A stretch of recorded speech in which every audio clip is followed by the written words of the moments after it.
ಕನ್ನಡರಿ ಬೋಧಿಸುತ್ತ ಜನರ ವೇದಾಮತಿ ಜನಿಸಿರುವ ಸಾಧುನಿಗೆ ಮಣಿಯುವೆನು ಸಾಧುನಿಗೆ ಮಣಿಯುವೆನು ನಿಜವನ್ನರಿಸುವ ಶ್ರೀ ನಿಜಪ್ರಿಯ ಗ್ರಂಥವನ್ನು ನಿಜವಾಗಿ ಕೇಳಿ ನಿಜದೋರ್ಮನ ಮುಳಗಿಸುವ ಸುಜನರಿಗೆ ನಿತ್ಯ ನಮಿಸುವೆನು ಸುಜನರಿಗೆ ನಿತ್ಯ ನಮಿಸುವೆನು ಬದ್ಧ ಜೀವರಿಗೆಲ್ಲ ಅದ್ವೈತ ಬೋಧಾದಿ ಸುತರನಾಗಿ ಗೈದ ಶ್ರೀ ಜಡಿಸಿದ್ದ ಸಿದ್ಧರುಡರಿಗೆ ನತನಪ್ಪೆ ಸಿದ್ಧರುಡರಿಗೆ ನತನಪ್ಪೆ ಬಾಳ ಬಲ ವೇದಾಂತಕ್ಕೆ ಸರಿ ಬಾಳ ಗಂಜನಿಗೆ ನತನಗ ಬಾಳ ಕೂಗುತ್ತಲಿರ್ಪಡೆ ಶಾಂತವೆಂಬುವನನಿಗಳು ಬಾಳ ಶಕ್ತಿಯ ಸುಮಗರ್ಜನ್ ಬಾಳ ಕೇಳಿದ ಬಳಿಕ ಮುಗುವನು ಬಾಳ ಕೇಳಲು ಬೇಕು ಬೇಡ ಎಂಬ ಶಾಸ್ತ್ರವನ್ನು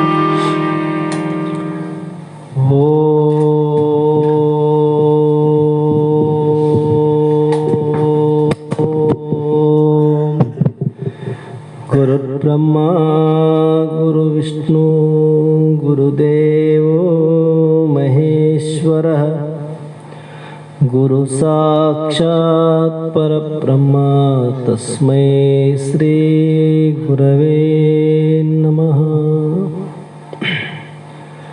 ಪರಮ ಪೂಜ್ಯ ಸದ್ಗುರು ಶ್ರೋತ್ರಿಯ ಬ್ರಹ್ಮನಿಷ್ಠರು ಶ್ರೀ ಅಭಿನವ ನಿಜಗುಣ ಅಪ್ಪಂಗಳ ಶ್ರೀಚರಣ ಕಮಲಗಳಲ್ಲಿ ದೀರ್ಘದಂಡ ಪ್ರಣಾಮಗಳನ್ನು ಸಮರ್ಪಿಸಿ, ಪರಮ ಪೂಜ್ಯರು ಶ್ರೋತ್ರಿಯ ಬ್ರಹ್ಮನಿಷ್ಠರು ಬ್ರಹ್ಮಲೀನರಾದ ಸದ್ಗುರು ಶ್ರೀ ಬಸವಾನಂದ ಅಜ್ಜವರ ಶ್ರೀಚರಣ ಕಮಲಗಳನ್ನು ಹೃನ್ಮಂದಿರದಲ್ಲಿ ಸ್ಥಾಪಿಸಿ, ಜಗತ್ತೊಂದರು ಸಾಕ್ಷಾತ್ ಪರಶಿವನ ಅವತಾರಿ ಸದ್ಗುರು ಶ್ರೀ ಸಿದ್ಧಾರೂಢ ಮಹಾಸ್ವಾಮಿಗಳ ಶ್ರೀಚರಣ ಕಮಲಗಳನ್ನು ದೀರ್ಘದಂಡ ಪ್ರಣಾಮಗಳನ್ನು ಸಮರ್ಪಣೆ ಮಾಡಿ, ಪರಮ ಪೂಜ್ಯರು ಶ್ರೋತ್ರಿಯ ಬ್ರಹ್ಮನಿಷ್ಠರು ಬ್ರಹ್ಮಲೀನರಾದ ಸದ್ಗುರು ಆರೂಢ ಜ್ಯೋತಿ ಶಿವತ್ರಪ್ಪ ಮಹಾಸ್ವಾಮಿಗಳ ಶ್ರೀಚರಣ ಕಮಲಗಳನ್ನು ಮನದೊಳು ಸ್ಮರಿಸಿಕೊಂಡು ನಮ್ಮೆಲ್ಲರಿಗೂ ಅನೇಕ ವಂದನೆಗಳನ್ನು ತಿಳಿಸುತ್ತಾ, ನಡೆದಿರುವಂಥ ಶಾಸ್ತ್ರ ಶ್ರೀಮದ್ ಭಗವದ್ಗೀತಾ ಎನ್ನುವ ಗ್ರಂಥದ 7ನೇ ಅಧ್ಯಾಯದ 10ನೆಯ ಶ್ಲೋಕ ಇಂದಿನ ಆಧಾರದ ವಿಷಯವಾಗಿರುವಂಥದ್ದು.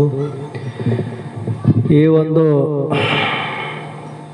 ಅಧ್ಯಾಯದಲ್ಲಿ ಇಂದ ಹೇಳಲ್ಪಟ್ಟಂಥ 9ನೇ ನುಡಿಯಲ್ಲಿ ಹೇಳಿಕೆ ಅಂತ ಬಂದಾರ. ಯಾವ ರೀತಿಯಿಂದ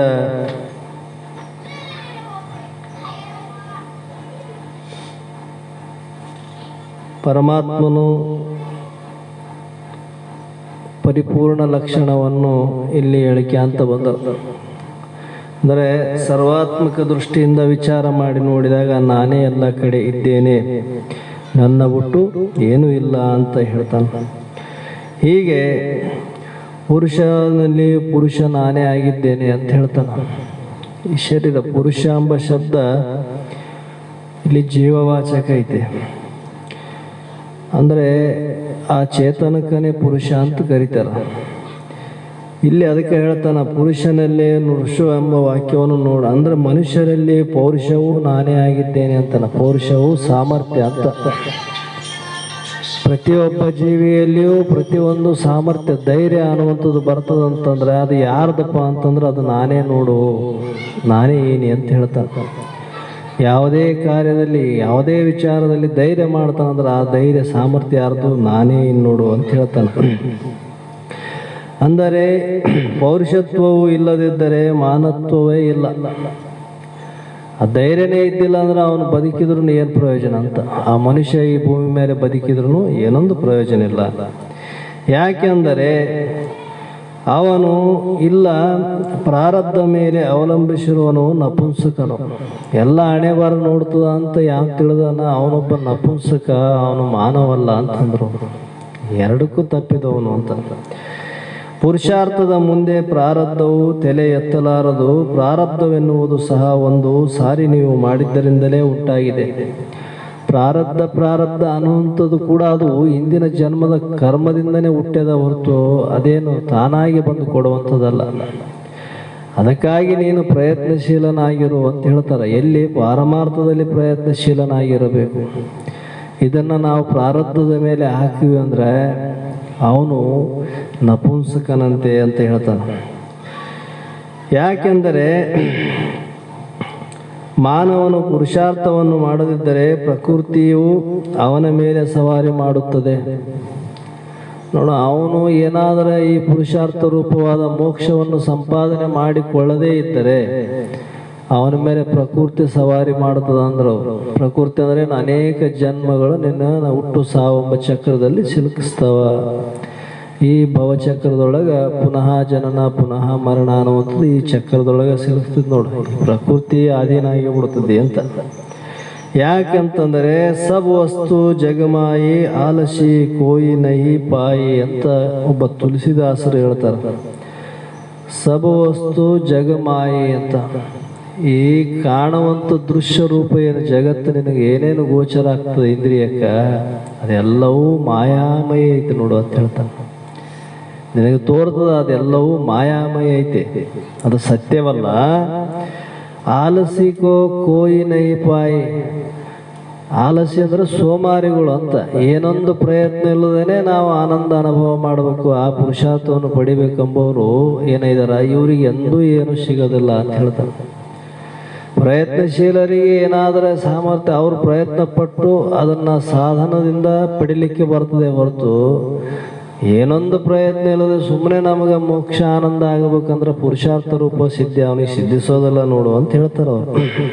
ಅಂದರೆ ಜಗತ್ತಿನಲ್ಲಿ ಎಲ್ಲ ವಸ್ತುಗಳಿದ್ದರೂ ಸೋಮಾರಿಗೆ ಅಂದರೆ ಪುರುಷಾರ್ಥಹೀನನಿಗೆ ಯಾವುದೂ ಇಲ್ಲವೆಂದು ತುಳಸಿದಾಸರು ಹೇಳಿದ್ದಾರೆ. ಎಲ್ಲವೂ ಇದಾವೆ, ಇಲ್ಲ ಅಂತಿಲ್ಲ, ಆದ್ರೆ ಅವನಿಗೆ ಮಾತ್ರ ಏನೂ ಇಲ್ಲ ಅಂತ, ಇದ್ದೂ ಇಲ್ಲದಂಗ ಅಂತ. ಯಾಕಂದ್ರೆ ಅವನು ಸೋಮಾರಿತನ ಆಲಸ್ಯ ಭಾವವುಳ್ಳವನು. ಹೀಗೆ ಪರಮಾತ್ಮನು ಮಾನವನನ್ನು ಪ್ರಪಂಚಕ್ಕೆ ಕಳಿಸುವಾಗ ಬರೀ ಕೈಯಲ್ಲಿ ಕಳಿಸಿದೆ, ಪುರುಷಾರ್ಥವನ್ನು ಕೊಟ್ಟು ಕಳಿಸಿರುತ್ತಾನೆ. ಈ ಜನ್ಮಕ್ಕೆ ನಾವು ಬಂದಿವೇಪ್ಪ ಅಂತಂದ್ರೆ ಮಾನವ ಶರೀರ ಯಾವತ್ತು ನಾವು ಧಾರಣ ಮಾಡೀವಿ, ಜೀವಾತ್ಮ ಯಾವಾಗ ಈ ಶರೀರ ಧಾರಣ ಮಾಡ್ಯಾನಂದ್ರೆ ಅವನಿಗೆ ಆ ಸಮಯನೇ ಪುರುಷಾರ್ಥ ಪ್ರಾಪ್ತಿ ಮಾಡಿಕೊಳ್ಳಲಿಕ್ಕೆ ಯೋಗ್ಯವಾದ ಸಾಮರ್ಥ್ಯ ಉಳ್ಳಂತ ದೇಹವನ್ನು ಕಟ್ಟು ಕಳಿಸ್ಯಾನ. ಈ ದೇಹ ಬಂದಾದ್ರೆ ಪುರುಷಾರ್ಥ ಪಡಿಲಿಕ್ಕೆ ನೀನು ಯೋಗ್ಯನಾಗಿದ್ದೆ ಅಂತ. ಮನುಷ್ಯ ಜನ್ಮದಿಂದನೇ ಪಡಿಬೇಕಲ್ಲ. ಈ ಮನುಷ್ಯ ಜನ್ಮ ಬಂದ ಬಳಿಕನೇ ಈ ಪರಮಾರ್ಥ ರೂಪವಾದ ಮೋಕ್ಷವನ್ನು ಪಡಿಲಿಕ್ಕೆ ಬರ್ತದೆ ಹೊರತು ಇನ್ನ ಬೇರೆ ಬೇರೆ ಜನ್ಮಗಳಲ್ಲಿ ಇದು ಅಸಾಧ್ಯವಾಗಿದೆ. ಹೀಗೆ ಕೊಟ್ಟು ಕಳಿಸಿರುತ್ತಾನೆ. ಮಾನವನು ಅದನ್ನು ಉಪಯೋಗಿಸಿಕೊಂಡು ಧನ್ಯನಾಗಬೇಕು.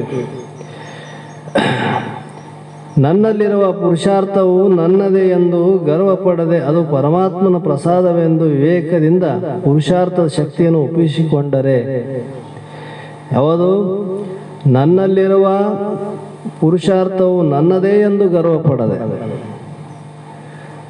ನಮಗ ಈ ಜಗತ್ತಿನಲ್ಲಿ ಏನಾದರೂ ಒಂದು ದೊರೆತದ ಅದು ಅಂತಂದ್ರೆ ಆ ಭಗವಂತನ ಕೃಪೆಯಿಂದನೇ ಅದು ನಮಗೆ ಪ್ರಾಪ್ತಿಯಾಗ್ಯದ ಅಂತ ಹೀಗೆ ತಿಳಿದರೆ ನೀನೇನಾಗ್ತದಪ್ಪ ಅಂದ್ರೆ ಆ ಪುರುಷಾರ್ಥ ರೂಪವಾದ ಸಾಧನವನ್ನು ನೀನು ಸುಲಭವಾಗಿ ಪಡೆಯುತ್ತಿದ್ದೆ.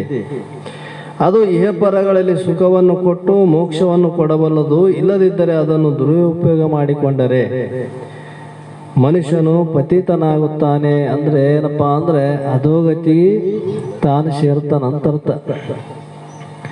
ಎಲ್ಲಿ ದುರುಪಯೋಗ ಆಗ್ತಾವ ಅಲ್ಲಿ ಏನಪ್ಪಾ ಅಂದ್ರೆ ಅವನು ಪತಿತನ, ಅವನ ವಿನಾಶಕ್ಕೆ ಅವನೇ ಕಾರಣ, ಬೇರೆ ಯಾರು ಕಾರಣರಲ್ಲ.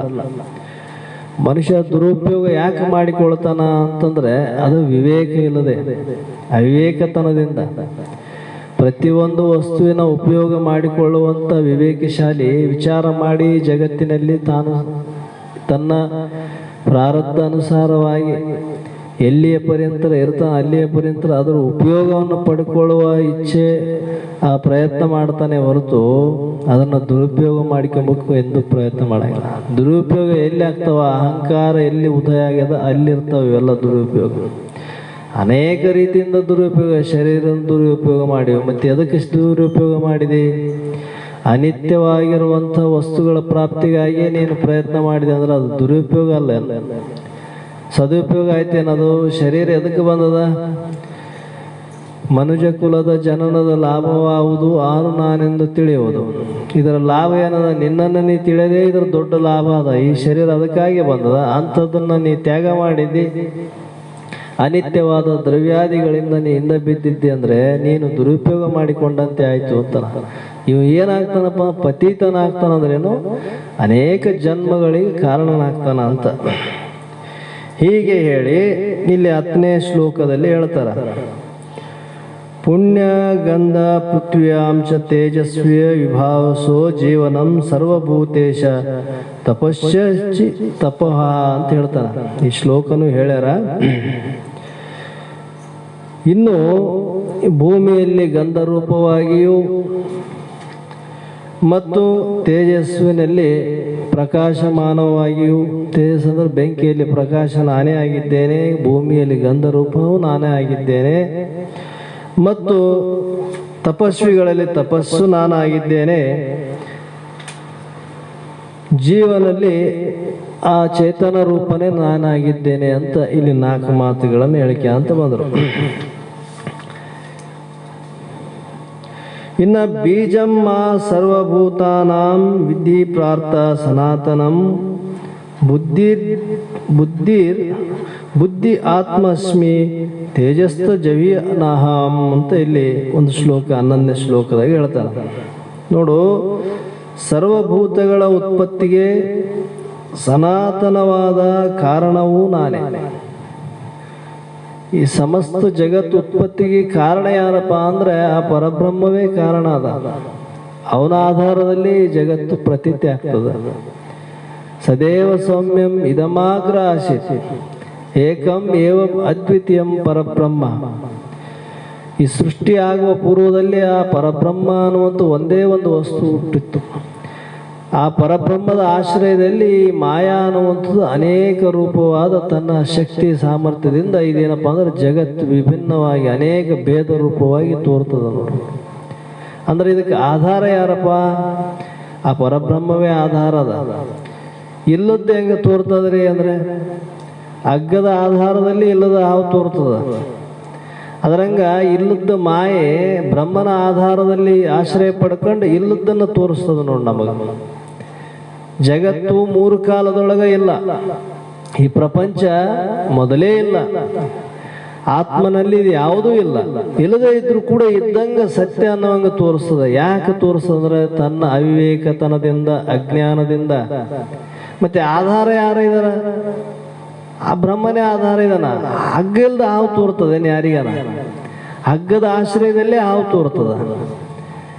ಅದಕ್ಕೆ ಆಧಾರ ಹಗ್ಗನೇ ಐತೆ. ಮತ್ತೆ ಹಾವು ಸತ್ಯ ಐತೆ ಅನ್ನೋದ್ರೆ ಸತ್ಯ ಇಲ್ಲ. ಇಲ್ಲದ್ರೆ ಕೂಡ ಸತ್ಯದಂತೆ ತೋರ್ತದಲ್ಲ ಅದು. ಅದರಂಗ ಈ ಜಗತ್ತು ಕೂಡ ಬ್ರಹ್ಮನ ಆಧಾರದಲ್ಲಿದ್ದು ಇಲ್ಲದ ಮಾಯೆ ಇದ್ದಂತೆ ತೋರಿಸ್ತದ. ಉಳ್ಳ ಬ್ರಹ್ಮವನ್ನು ಇಲ್ಲೆನಿಸುವುದು, ಇಲ್ಲದ ಲೋಕವನ್ನು ಉಂಟೆನಿಸುವುದು, ಮಾನ್ಯನ್ನೇದು ನಿನ್ನನ್ನೇ ನೆಮ್ಮೆಯುವುದು, ಅನ್ಯ ಏತರಮಾಗಿಹದು. ಇಳ್ದಂತ ಬ್ರಹ್ಮವನ್ನೇ ಇಲ್ಲ ಅನಿಸ್ತದ, ಇಲ್ಲದಂತ ಬ್ರಹ್ಮ ಲೋಕವನ್ನು ಉಂಟೆನಿಸ್ತದ. ಮತ್ತೆ ಅದು ಹೆಂಗದ? ಅನನ್ಯ ರೀತಿ ಅನೇಕ ವಿಧವಾಗಿ ಭಿನ್ನ ಭಿನ್ನವಾಗಿ ತೋರ್ತದ ನೋಡು. ಬ್ರಹ್ಮ ಭಿನ್ನ ಭಿನ್ನ ಇಲ್ಲ, ಅವನು ಏಕ ಇದಾನ. ಆದ್ರೂ ಕೂಡ ಅನೇಕತ್ವ ತೋರ್ತದಲ್ಲ ಇಲ್ಲಿ. ಯಾಕಂದ್ರೆ ಇದು ಮಾಯೆ ಅನ್ಸಂತ ಮಾಯೆ ಕಾರ್ಯ ಐತೆ ನೋಡು. ಹೀಗೆ ಅಂಥ ಮಾಯೆಗೆ ಕೂಡ ನಾನೇ ಆಧಾರವಾಗಿದ್ದೇನೆ ಅಂತ ಹೇಳ್ತಾನೆ. ನಾನೇ ಆಧಾರ ಇದ್ದೇನೆ. ಹೀಗೆ ಸಕಲ ಕಾರಣ ನಾನೇ ಆಗಿದ್ದು ನಾನು ಬುದ್ಧಿವಂತರ ಬುದ್ಧಿಯು ತೇಜಸ್ವಿಗಳ ತೇಜಸ್ಸು ಆಗಿರುತ್ತೇನೆ ಅಂತ ಹೇಳ್ತಾನೆ. ನೋಡು, ಎಲ್ಲದಕ್ಕೂ ಬೀಜ ರೂಪ ನಾನೇ ಆಗೀನಲ್ಲ. ಹೆಂಗಂದ್ರೆ ಸ್ಥಾವರ ಜಂಗಮಾತ್ಮಕವಾದ ಸರ್ವಭೂತಗಳಿಗೆ ಪರಮಾತ್ಮನೇ ಬೀಜ. ಸ್ಥಾವರ ಅಂದ್ರೆ ಏನ್ರಿ ಇದ್ದಲ್ಲಿರೋ ಈ ಗುಡ್ಡ ಗಿಡ ಮರಗಳು ಇವೇನು ಎಲ್ಲಿ ಸಂಚಾರ ಮಾಡವಲ್ಲ, ನಿಂತ ಜಾಗ ಬಿಟ್ಟು ಎಲ್ಲಿ ಅಳಾಡವಲ್ಲ, ಅವು ಇದ್ದಲ್ಲೇ ಇರ್ತಾವ. ಅವು ಎಲ್ಲಿಗೇನು ಹೋಗ್ತವೆ, ನಾವು ಮನುಷ್ಯರು ತಿರುಗಾಡಿದಂಗೆ ತಿರುಗಾಡ್ತವೆ ಇಲ್ಲ, ಅಲ್ಲೇ ಇರ್ತವಿಲ್ಲ ಜೀವನ ಪರ್ಯಂತ. ಮತ್ತೆ ಜಂಗಮ ಅಂದ್ರೆ ಸಂಚರಿಸುವಂಥವನು. ಈ ಜೀವಿಗಳು ಏನು ಮನುಷ್ಯ ಮೊದಲು ಮಾಡಿಕೊಂಡು ಅನೇಕ ಜೀವಿಗಳು ಇದಾವೆ, ಇವೆಲ್ಲ ಸಂಚಾರ, ಇವೆರಡೇ ಭೇದ ಇದಾವೆ ಜಗತ್ತಿನಲ್ಲಿ, ಒಂದು ಸ್ಥಾವರ ಒಂದು ಜಂಗಮ. ಇದು ಸರ್ವಭೂತಗಳಿಗೆ ಪರಮಾತ್ಮನೇ ಬೀಜ, ಆ ಪರಬ್ರಹ್ಮನೇ ಬೀಜ ನೋಡು. ಇವಕ್ಕೆ ಉತ್ಪತ್ತಿಗೂ ವಿನಾಶಕ್ಕೂ ಅವನೇ ಆಧಾರ ಇದ್ದಾನೆ. ತೋರಿ ಲಯ ಆದಂತ ಅವನಲ್ಲೇ ತೋರ್ತಾವ, ಅವನಲ್ಲೇ ಲಯ ಆಗ್ತಾವ. ಎಲ್ಲಕ್ಕೂ ಕಾರಣನಾದ ಪರಮಾತ್ಮನಿಗೆ ಒಂದು ಕಾರಣವಿಲ್ಲದೆ ಜನ್ಮವೇ ಇಲ್ಲದವನಿಗೆ ಬೀಜ ಬೇಕೆ? ಎಲ್ಲದಕ್ಕೂ ಅವನೇ ಕಾರಣ ಇದಾನ, ಮತ್ತೆ ತನಗೂ ಜನ್ಮ ಇಲ್ಲ, ಮತ್ತೆ ಅವನೇ ಯಾಕೆ ಬೀಜ ಆಗ್ಬೇಕಂತಂದ್ರೆ ಅವನೇ ಸನಾತನ ಬೀಜ, ಉಳಿದ ಬೀಜಗಳು ಅವತಾರ ಬೀಜಗಳು.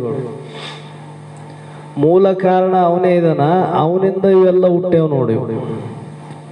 ಇವು ಅಳೆದು ಹೋಗ್ತಾವ, ಅವನು ಅಳಿವಿಲ್ಲ ಅಷ್ಟೇ. ಹೀಗೆ ಪ್ರಪಂಚದಲ್ಲಿ ತೋರುವ ಪ್ರತಿ ಪದಾರ್ಥಗಳಿಗೆ ಒಂದೊಂದು ಬೀಜವಿರುತ್ತದೆ. ಸೂತ್ರದಲ್ಲಿ ಮಣಿಗಣ ಪೋಣಿಸಲ್ಪಟ್ಟಂತೆ ಸನಾತನ ಬೀಜವಾದ ಪರಮಾತ್ಮನೇ ಸರ್ವಭೂತಗಳಿಗೆ ಪೋಣಿಸಲ್ಪಟ್ಟಿದೆ ಎಂದು ಹೀಗೆ ಉಪನಿಷತ್ ಏನಪ್ಪಾ ಅಂದ್ರೆ ಆಕಾಶವತ್ ಮಾಯ ವಾಯುರ್ ಅಗ್ನಿ ಅಂತ ಈಗ ಉಪನಿಷತ್ನಲ್ಲಿ ಇದು ಹೇಳಿಕೆ ಅಂತ ಬಂದ. ಹೆಂಗ್ ಹುಟ್ಟಿತಪ್ಪ? ಪರಮಾತ್ಮನಿಂದ ಆಕಾಶ, ಆಕಾಶದಿಂದ ವಾಯು, ವಾಯುವಿಂದ ಅಗ್ನಿ, ಅಗ್ನಿಯಿಂದ ಜಲ, ಜಲದಿಂದ ಭೂಮಿ, ಹಿಂಗ ಉಪನಿಷತ್ನಲ್ಲಿ ಹೇಳಿಕೆ ಅಂತ ಬಂದವ. ಇವು ಅಂದ್ರೆ ಪರಮಾತ್ಮನಿಂದ ಇವೆಲ್ಲ ಹುಟ್ಟ್ಯಾವ ಅಂತಂದ ಮೇಲೆ ಪರಮಾತ್ಮನ ಆಧಾರ ಇದೇನಿಲ್ಲ ಅದಕ್ಕೆ. ಅದೇ ರೀತಿ ಹೀಗೆ ಹೇಳಿದ್ದು ಅದಕ್ಕೆ ಬೀಜ ಆಕಾಶವೆಂದು ಅರ್ಥ ಮಾಡಬಾರದು. ಆಕಾಶಾದಿ ಜಡ ಪದಾರ್ಥಗಳಿಗೆ ಬೀಜ ಶಕ್ತಿ ಎಲ್ಲಿಯೇ? ಆಕಾಶ ರೂಪನಾದ ಪರಮಾತ್ಮನಿಂದ ವಾಯು ಹುಟ್ಟಿತು, ವಾಯು ರೂಪನಾದ ಪರಮಾತ್ಮನಿಂದ ಅಗ್ನಿ ಹುಟ್ಟಿತು. ಅವಕ್ಕೂ ಒಂದೊಂದು ಶಕ್ತಿ ಬಂದದಲ್ಲ, ಶಕ್ತಿ ಮಾತ್ರ ಪರಮಾತ್ಮನ ಸ್ವರೂಪದಿಂದ ಬಂದದ ಅಂತ ಹೇಳ್ತಾನೆ ಇಲ್ಲಿ. ಅವಟ್ರಲ್ಲಿ ಶಕ್ತಿ ಐತಲ್ಲ, ಪ್ರತಿಯೊಬ್ಬರಲ್ಲಿ ಒಂದು ಜೀವಿಯಲ್ಲಿ ಒಂದೊಂದು ತನ್ನದೇ ಆದಂತ ಒಂದು ಶಕ್ತಿ ಅದ. ಆ ಶಕ್ತಿ ಯಾರ್ದದ? ಅದು ಪರಮಾತ್ಮದ ಐತೆ ನೋಡು ಅಂತ ಹೇಳ್ತಾನ. ಈ ರೀತಿ ಭೂತಗಳು ತೋರಿದಾಗಲೆಲ್ಲ ಭೂತಕ್ಕೆ ಪರಮಾತ್ಮನೇ ಆದಿ ಬೀಜವೆಂದು ಭೂತಗಳ ಮೂಲಕ ಪರಮಾತ್ಮನನ್ನು ನೆನಪಿಸಿಕೊಳ್ಳುವ ಉಪಾಸನೆಯ ಮೂಲಕ ಸರ್ವಂ ಶಿವಮಯಂ ಜಗತ್ತೆಂಬ ಜ್ಞಾನವು ಪ್ರಾಪ್ತಿಯಾಗುತ್ತದೆ. ಇಲ್ಲಿಗೆ ಬೀಜಮ್ಮ ಸರ್ವಭೂತಾನಂ ವಿಧಿ ಎಂಬುವಂತ ಮಾತನ್ನ ಹೇಳಲ್ಪಟ್ಟಿತು. ಇನ್ನು ಬುದ್ಧಿಯಲ್ಲಿ ನಾನೇ, ಬುದ್ಧಿವಂತರಲ್ಲಿ ಬುದ್ಧಿ ನಾನೇ ಆಗಿದ್ದೇನೆ ಅಂತ ಹೇಳ್ತಾನಲ್ಲ, ಅದು ಹೆಂಗಪ್ಪ ಅಂತಂದ್ರೆ ಬುದ್ಧಿವಂತರು ಬುದ್ಧಿಯು ಪರಮಾತ್ಮ ದಿಯೋ ಯೋನಃ ಪ್ರಚೋದಯಾತ್ ಎಂಬಂತೆ ಬುದ್ಧಿಗೆ ಪ್ರೇರಕನು ಪರಮಾತ್ಮನು. ಯಾಕಂದ್ರೆ ಬುದ್ಧಿಯು ಸ್ವರೂಪನು, ಬುದ್ಧಿಗೆ ಪ್ರೇರಕನು ಪರಮಾತ್ಮನೇ, ಬುದ್ಧಿಯ ಸ್ವರೂಪನು ಪರಮಾತ್ಮನೇ. ಮನಸ್ಸು ಇಂದ್ರಿಯಾದಿ ಉಪಕರಣಗಳನ್ನು ತನ್ನ ಸ್ವಾಧೀನದಲ್ಲಿ ಇಟ್ಟುಕೊಳ್ಳುವ ಸಾಮರ್ಥ್ಯ ಉಳ್ಳವನು. ಬುದ್ಧಿಯ ಅಧೀನ ಇವು ಇದ್ವಪ್ಪ ಅಂದ್ರೆ ಸುರಕ್ಷಿತವಾಗಿರ್ತಾವ. ಮತ್ತೆ ಇವ್ರ ಅಧೀನ ಬುದ್ಧಿ ಆಯ್ತಪ್ಪ ಅಂದ್ರೆ ಮುಂದೆ ಅನೇಕ ದುಃಖಕ್ಕೆ ಕಾರಣ ಆಗ್ತಾವ. ಹೀಗೆ ಆಯಾ ವಸ್ತುಗಳು ನಿಜ ಸ್ವರೂಪವನ್ನು ತಿಳಿದುಕೊಳ್ಳಬಹುದು. ಅಂತಃಕರಣ ವೃತ್ತಿಗೆ ಬುದ್ಧಿ ಅನ್ನುತ್ತಾರೆ. ಆ ಬುದ್ಧಿಯು ಅಪರ ಪ್ರಕೃತಿ ಒಂದು ಅಂಶ. ಅಪರ ಪ್ರಕೃತಿಯ ಪರಮಾತ್ಮನ ಸ್ವರೂಪವೇ ಆದ ಮೇಲೆ ಬುದ್ಧಿಯ ಪರಮಾತ್ಮ ಸ್ವರೂಪದಕ್ಕೆ ಎಂಬುದಕ್ಕೆ ಸಂಶಯವೇನು ಅಂತ ಇಲ್ಲಿ ಒಂದು ಮಾತು ಹೇಳ್ತಾರೆ. ಅಂದ್ರೆ ಆ ಬುದ್ಧಿಯಲ್ಲಿ ತಿಳಿಯುವಂತ ಚೇತನ ಶಕ್ತಿ ಏನದಲ್ಲ, ಅದು ಪರಮಾತ್ಮನ ಸ್ವರೂಪ ಐತೆ ನೋಡು, ಹಿಂಗ ತಿಳ್ಕ, ಅಲ್ಲಿ ನಾನೇ ಇದ್ದೇನೆ ಅಂತ ಹೇಳ್ತಾನ. ಈ ರೀತಿಯಿಂದ ಹೆಂಗಪ್ಪ ಅಂತಂದ್ರೆ ಒಬ್ಬ ಕುರುಡನು ಒಬ್ಬ ಕುಂಟನು ಇಬ್ಬರು ಸೇರಿ ಭಿಕ್ಷೆ ಬೇಡುತ್ತಾ ತಿರುಗಾಡುತ್ತಿದ್ದರು. ಕುರುಡನ ಹೆಗಲ ಮೇಲೆ ಕುಂಟನು ಕುಳಿತು ದಾರಿ ತೋರಿಸುವುದಕ್ಕೆ. ಯಾಕೆ ಮತ್ತೆ ಅವನು ದಾರಿ ತೋರಿಸ್ಬೇಕು, ಅವನು ಕುರುಡ, ಮತ್ತೆ ಇವನು ಕುಂಟ. ಕುಂಟನೆ ಹೋಗಿ ಕುರುಡನ ಹೆಗಲ ಮೇಲೆ ಕುಂದಿರ್ಬೇಕು, ಅವನು ದಾರಿ ತೋರಿಸ್ಬೇಕಲ್ಲ. ಯಾಕಂದ್ರೆ ಕುಂಟ ಮತ್ತೆ ಅವನೇನು ಕಣ್ಣ ಇದಾವ ಖರೆ ದಾರಿ ನಡೆಯಕ್ಕೆ ಬರಂಗಿಲ್ಲ ಅವನಿಗೆ. ಹಂಗ ಇಬ್ರು ಒಬ್ಬರ ಹೆಗಲ ಮೇಲೆ ಒಬ್ರು ಕುಂತಿದ್ರು. ಅಂದ್ರೆ ಇವನು ಕುರುಡನ ಹೆಗಲ ಮೇಲೆ ಇವನು ಕುಂಟ ಕುಂತಿದ್ದ.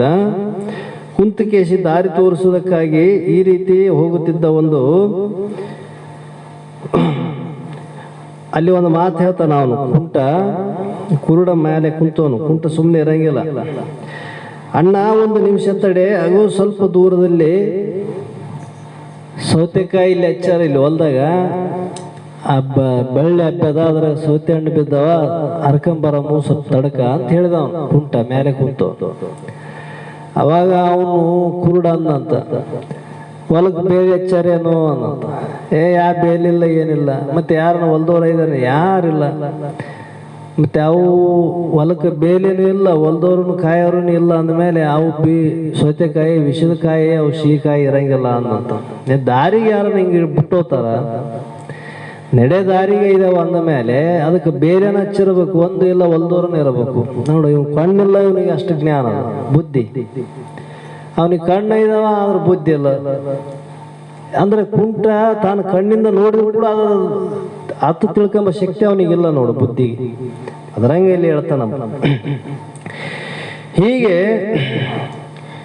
ಇವು ಎಂದು ನೋಡಿದಾಗ ಕಣ್ಣಿದ್ದವನಿಗೆ ತಿಳಿಯದ ವಿಷಯವನ್ನು ಕಣ್ಣಿಲ್ಲದ ಕುರುಡನೂ ತಿಳಿದುಕೊಂಡು, ಇದೇ ಬುದ್ಧಿಯ ಪ್ರತಿಭೆ ಬುದ್ಧಿ ಉಳ್ಳವನಿಗೆ ಪ್ರಕೃತಿಯ ದಾರಿ, ಬುದ್ಧಿ ಇಲ್ಲದವನಿಗೆ ಪ್ರಕೃತಿಯ ಭೂತ.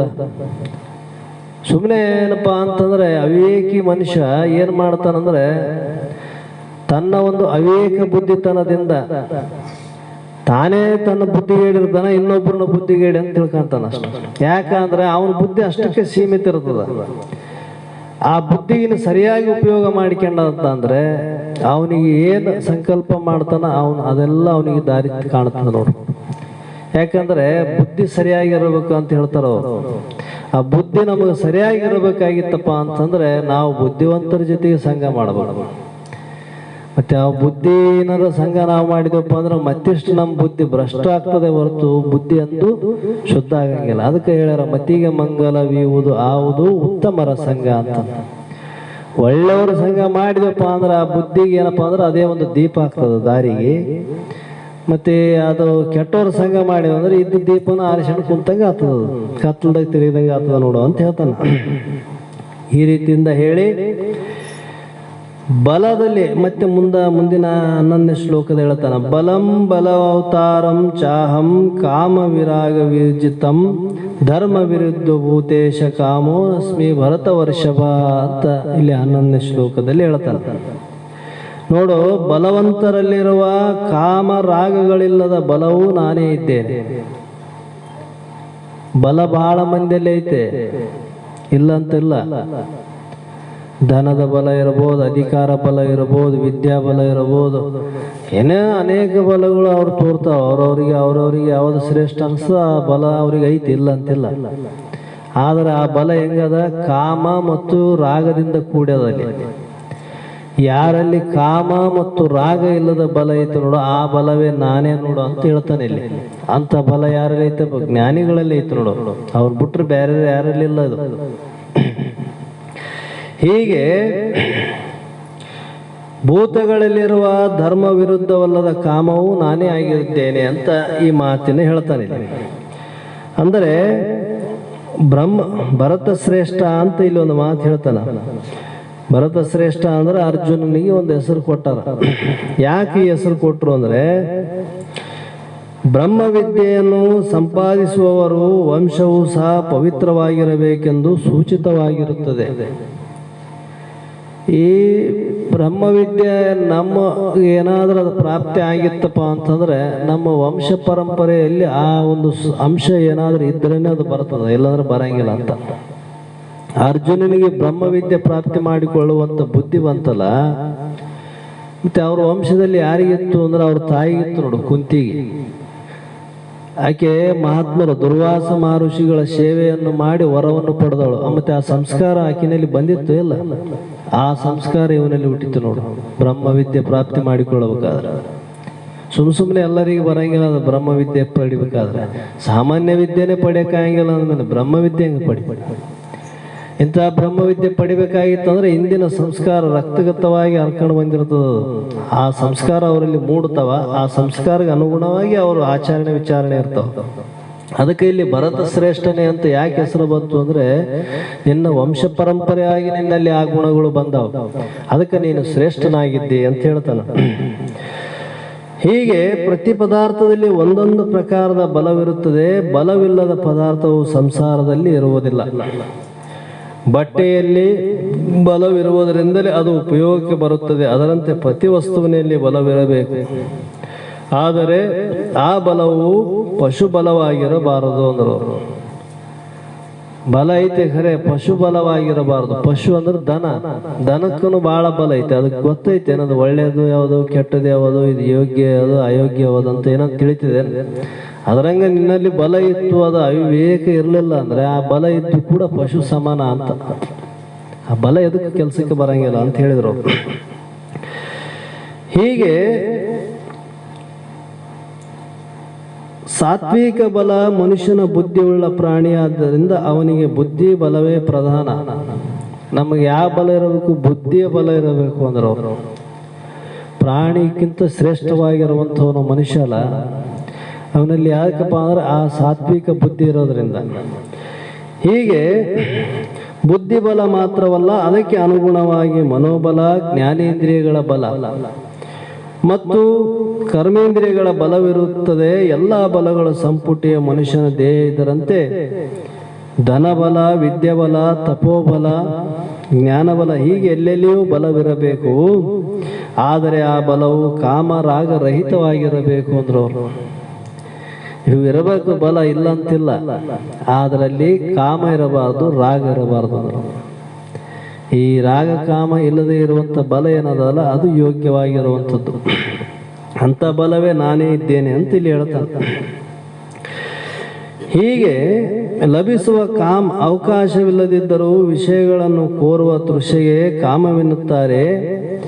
ಪ್ರತಿ ಮಾನವನು ಪ್ರಾರಬ್ಧ ಅನುಸಾರವಾಗಿ ಕೋರದಿದ್ದರೂ ವಸ್ತುಗಳು ಲಭಿಸುತ್ತವೆ. ನಮಗೆ ಯಾವುದೋ ಇಚ್ಛೆ ಮಾಡಿ ನಾವು ಎಷ್ಟೇ ಪ್ರಯತ್ನ ಮಾಡಿ ಅದನ್ನು ಪಡಿಬೇಕು ಅಂತ ನಾವು ಪ್ರಯತ್ನ ಮಾಡ್ತೀವಿ, ಇಲ್ಲ ಅಂತಿಲ್ಲ.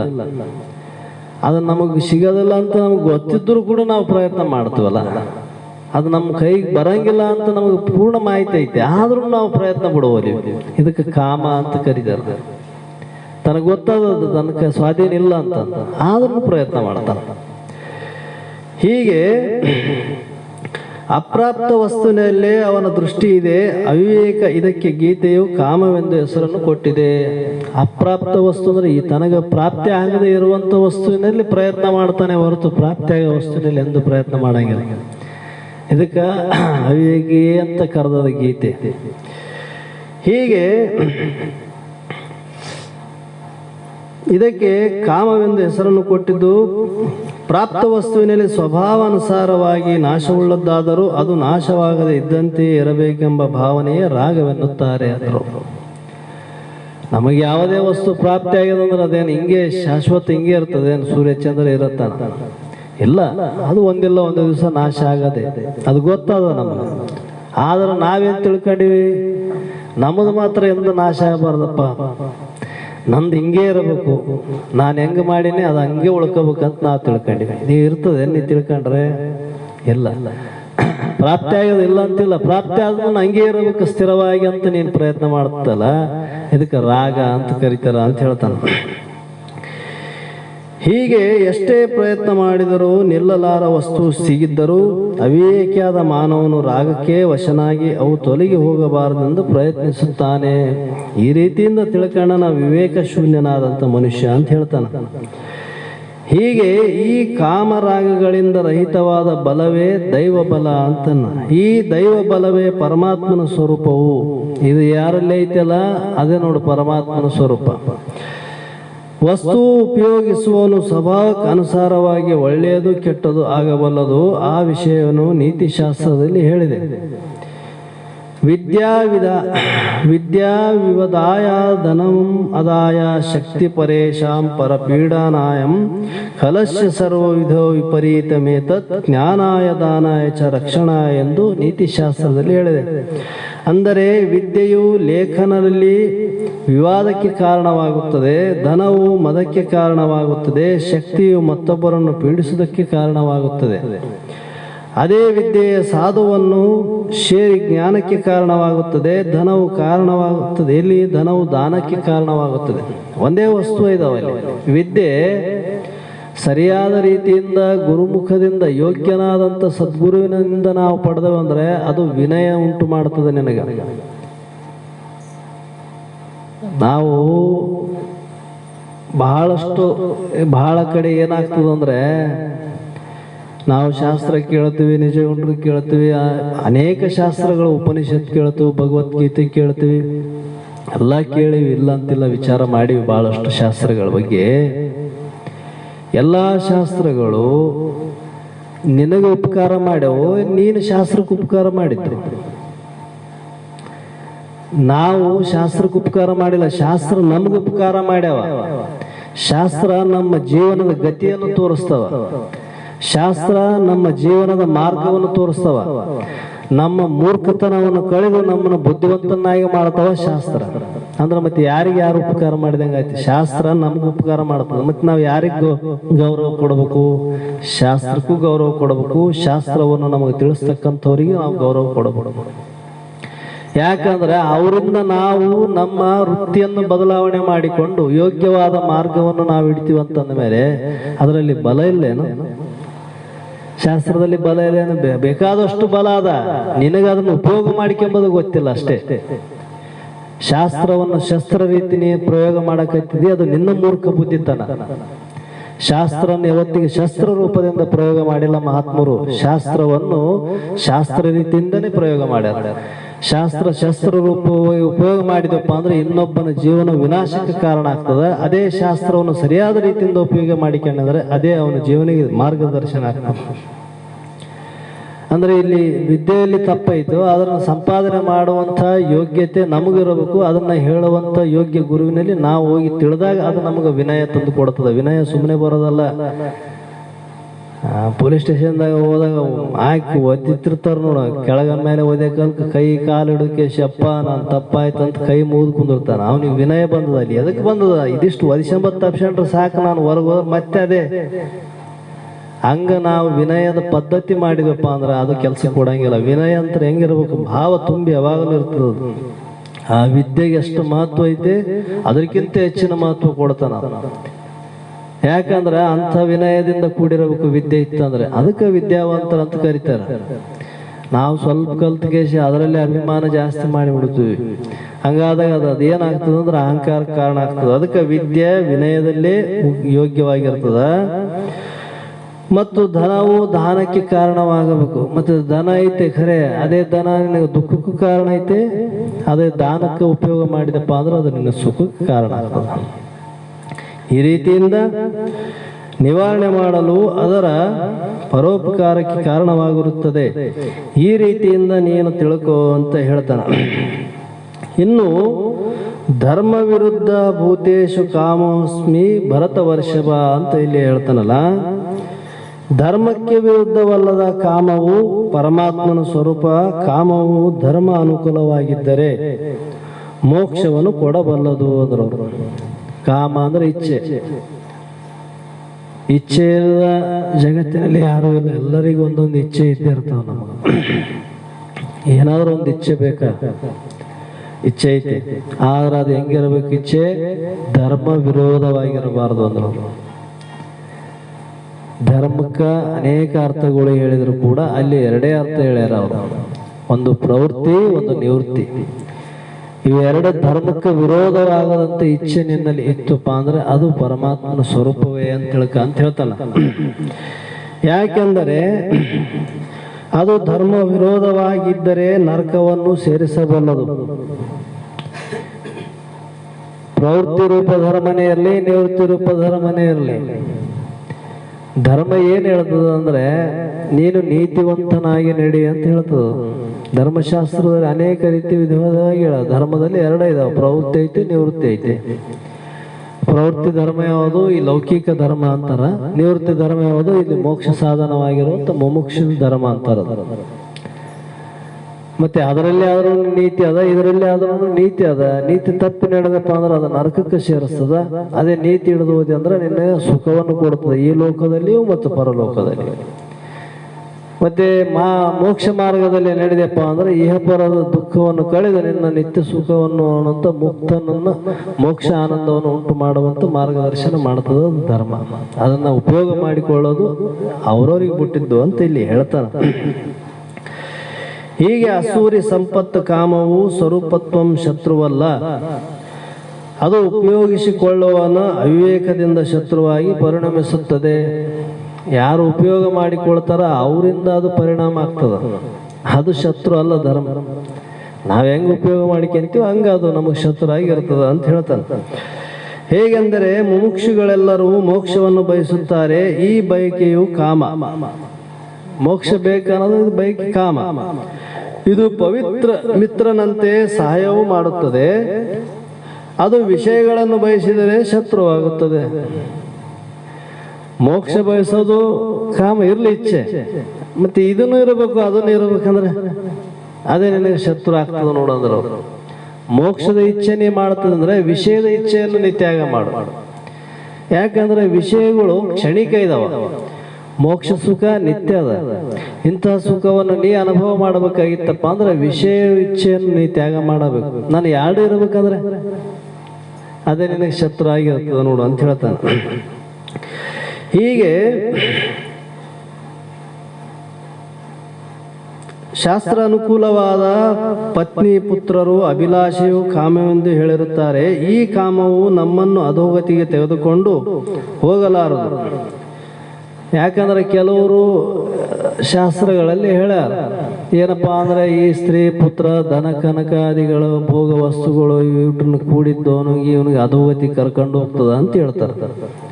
ಶಾಸ್ತ್ರದಲ್ಲಿ ಕೆಲವೊಂದು ಕಡೆ ಹೇಳ್ತಾರೆ ಇವೆಲ್ಲ ಭೋಗ ಐಶ್ವರ್ಯದಾಗಿದ್ದವನಿಗೆ ಎಲ್ಲಿ ಮೋಕ್ಷ, ಎಲ್ಲಿ ಆನಂದ, ಎಲ್ಲಿ ಸ್ಥಿತಿ ಇವನಿಗೆ ಅಂತಂದ್ರೆ ಅದು ನಿನ್ನ ತಪ್ಪು ಕಲ್ಪನೆ ಐತೆ. ಸರಿಯಾದ ರೀತಿಯಿಂದ ಶಾಸ್ತ್ರವನ್ನು ತಿಳಿದಿಲ್ಲ, ಬಲ್ಲವರಲ್ಲಿ ನೀ ಕೇಳಿಲ್ಲ. ಇದರ ಬಗ್ಗೆ ಬಲ್ಲವರ ಮುಖಾಂತರ ನೀ ಸರಿಯಾಗಿ ತಿಳಿದೆ ಅಂದ್ರೆ ಅದನ್ನು ಸರಿಯಾದ ರೀತಿಯಿಂದ ಅರ್ಥ ಮಾಡ್ತದೆ. ಶಾಸ್ತ್ರ ಏನು ಹೇಳಿದೆ, ನೀನು ಗೃಹಸ್ಥನೇ ಇರಲಿ, ಭೋಗಿನೇ ಇರಲಿ, ತ್ಯಾಗಿನೇ ಇರಲಿ, ಯೋಗಿನೇ ಇರಲಿ, ಏನು ಬೇಕಾದ ಇರಲಿ, ಅದು ದೇಹಕ್ಕೆ ಸಂಬಂಧ ಹೊರತು ಆತ್ಮನಿಗೆ ಸಂಬಂಧ ಐತೆ ಅನ್ನೋದು. ಆತ್ಮ ಅಸಂಗ ಇದಾನ. ದೇಹ ಧರ್ಮ ಅನ್ನುವಂಥದ್ದು ಪ್ರಾರಬ್ಧ ಕರ್ಮದಿಂದ ನಿರ್ಮಾಣ ಆಗ್ತದೆ ಹೊರತು ನೀನು ತ್ಯಾಗಿ ಆಗ್ಬೇಕಂದ್ರೆ ನಿನ್ನಿಚ್ಛೆ ಅಂತ ನೀ ಆಗಕ್ಕೆ ಬರಂಗಿಲ್ಲ. ಇಲ್ಲಿ ನೀ ಭೋಗಿ ಆಗ್ಬೇಕಂದ್ರೆ ಭೋಗಿ ನಾವು ಅಲ್ಲಿ ಅಂದ್ರೆ ಬಿಡಂಗಿಲ್ಲ. ಅದು ಭೋಗಿ ಕೊಟ್ಟೆ ಹೋಗ್ತದೆ. ಅದು ಶರೀರ ಸಂಬಂಧ ಐತೆ ಹೊರತು ಆತ್ಮ ಸಂಬಂಧ ಇಲ್ಲ. ಹೀಗಿದ್ರು ಕೂಡ ಈಗ ತಿಳಿಯೋದು ಯಾಕ ಅಂತಂತಂದ್ರೆ ಅದು ಶಾಸ್ತ್ರಕ್ಕೆ ಅನುಕೂಲವಾಗಿ ಇತ್ತು. ನೀ ಭೋಗದಲ್ಲೇ ಇರಲಿ, ಬೇಕಾದ್ದು ಭೋಗ ಇರಲಿ, ಸ್ತ್ರೀ ಪುತ್ರ ಧನ ಕನಕ ಐಶ್ವರ್ಯ ಬೇಕಾದ ವಸ್ತು ನಮ್ಗೆ ಇತ್ತು ಅಂತಂದ್ರು ಅದು ನಿನ್ನ ಶಾಸ್ತ್ರಕ್ಕೆ ಅನುಕೂಲ ಮಾಡ್ತಿತ್ತಂದ್ರೆ ಅದಿದ್ರೆ ಏನ್ ತಪ್ಪೈತೆ ಅಂದ್ರು ಅವರು. ಹೆಂಡರು ಮಕ್ಕಳು ಹೊಲ ಮನೆ ಆಸ್ತಿ ಇವು ಇರಬಾರ್ದು ಅಂತಲ್ಲ, ಇವಿರ್ಲಿ. ನಿನ್ನ ಶಾಸ್ತ್ರಕ್ಕೆ ಏನು ನಿನಗೆ ತೊಂದರೆ ಮಾಡಂಗಿಲ್ಲ, ನಿನ್ನ ಪಾರಮಾರ್ಥ ಸಾಧನಕ್ಕೆ ನಿನಗೇನು ಪ್ರತಿಬಂಧಕ ಮಾಡೋಂಗಿಲ್ಲ ಅಂತಂದ ಮೇಲೆ ಅದಿದ್ರೆ ನಿನಗೆ ಯೋಗ್ಯನೇ ಅಲ್ಲ. ಅದು ನಿನಗೇನೋ ದುಃಖ ಕೊಟ್ಟದೇನೋ ಇಲ್ಲ. ಅದನ್ನ ನೀನು ಅನ್ಕೊಂಡಿದ್ದಂಗ ನನಗೆ ಅದರಿದ್ದರೆ ದುಃಖ ಆಗ್ತದ ಅಂತ. ಇದು ಅವಿವೇಕದ ವಿಚಾರಗಳೇ ಹೊರತು ವಿಚಾರವಂತರು ಮಾಡ್ತಕ್ಕಂಥ ವಿಚಾರ ಅಲ್ಲ ಅಂತ. ಎಷ್ಟೋ ಜಗತ್ತಿನಲ್ಲಿ ಎಂತೆಂಥ ಮಹಾನುಭಾವರು ತಿಳಿದು ಸಂತರಾಗಿ ಹೋಗ್ಯಾರ, ಇದರಲ್ಲೇ ತಿಳಿದು ಹೋಗ್ಯಾರ. ಅವರು ಸಹ ಗೃಹಸ್ಥಾಶ್ರಮದಲ್ಲೇ ಇದ್ದು ಹೋಗ್ಯಾರ. ಮತ್ತೆ ಅವ್ರೇನು ದಡ್ರೇನೋ, ಅವ್ರು ಜ್ಞಾನಿಗಳಾಗಿಲ್ಲ, ಅವ್ರಿಗಿದ್ದಷ್ಟು ಭೋಗಗಳು ನಮಗಿದ್ದಾವೆ ಎಲ್ಲ, ಸ್ವಲ್ಪ ಎಲ್ಲೇ ಅಲ್ಪ ಸ್ವಲ್ಪ ಭೋಗ ಇದಾವೆ. ಆದ್ರೆ ನಾವು ಇದರಲ್ಲಿ ಪ್ರಯತ್ನ ಮಾಡೋಕ್ಕಾಗಲ್ಲ, ಅದ್ರ ಮೇಲೆ ಆರೋಪ ಮಾಡ್ತೀವಿ. ಅವ್ರಿದ್ರೆ ಹೆಂಗಾಗ್ತದೆ, ಇವ್ರಿದ್ರೆ ಹೆಂಗಾಗ್ತದ, ಎಲ್ಲ ಬಿಟ್ಟೋರಿಗೆ ಆಗ್ತದ ಅಂತ ಹೇಳ್ಯಾರ. ಏನೂ ಇಲ್ಲ, ಈ ಭೋಗಕ್ಕೆ ಸೀಮಿತ ಐತಿ. ಹೀಗೆ ಕಾಮವು ನಮ್ಮನ್ನು ಅಧೋಗತಿಗೆ ತೆಗೆದುಕೊಂಡು ಹೋಗಲಾರದು, ಧರ್ಮಕ್ಕೆ ವಿರುದ್ಧವಲ್ಲದೆ. ಕಾಮನೆಯಿಂದ ಕೂಡಿದ ಮನುಷ್ಯನು ಜೀವಿತದಲ್ಲಿ ಧನ್ಯನಾಗುತ್ತಾನೆ. ಅವನು ಧನ್ಯ ಆಗ್ತಾನೆ. ಯಾಕೆ ಧನ್ಯ ಆಗ್ತಾನೆ ಅಂದ್ರೆ ಅವನಲ್ಲಿ ಧರ್ಮ ವಿರುದ್ಧವಾದ ಕಾಮ ಇಲ್ಲ. ನೀತಿಗೆ ಧರ್ಮಶಾಸ್ತ್ರಕ್ಕೂ ವಿರುದ್ಧವಾದಂಥ ಆಚರಣೆ ಅವನಲ್ಲಿ ಇತ್ತು ಅಂದ್ರೆ ಅವನು ಅಧೋಗತಿಗೆ ಹೋಗ್ತಾನೆ.